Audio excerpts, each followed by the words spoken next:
ये बा इकबाल क्या ना है? हाँ ये जा ये नसीब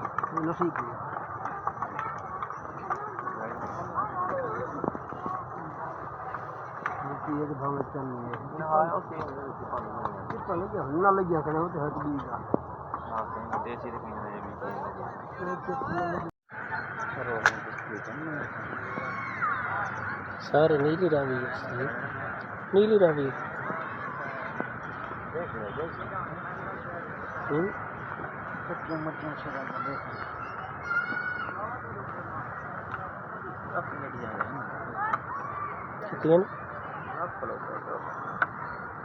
जानवर भी करे 400 जानवर है आइडिया हाँ जमीन है पढ़ो ये झोटी है ना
कहीं हल्के